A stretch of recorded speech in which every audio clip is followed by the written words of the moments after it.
The allegation comes from Ray Maxwell, who is a Deputy Assistant Secretary in the State Department Bureau in charge of Libya. Meet my expectations. Maxwell, shown here at a round table, did not want to speak on camera.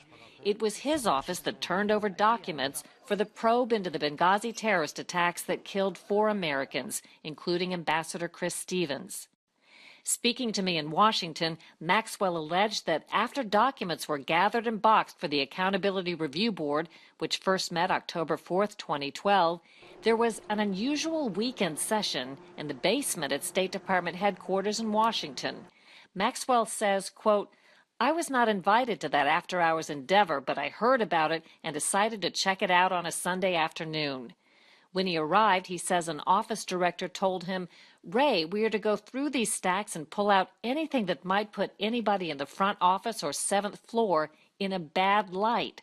7th floor was shorthand for Secretary Clinton and her top staff.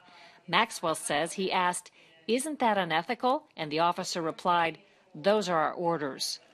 A few minutes later, according to Maxwell, in walked 2 high-ranking State Department officials. They acknowledged him, he says, seemed to check on the operation, and left. We reached out to Clinton, but she declined our interview request and offered no comment. The State Department told us the allegations are totally without merit. Employees were instructed to cooperate fully and promptly with the Accountability Review Board, and the board invited direct contact, so it was impossible for anyone outside to control its access to information.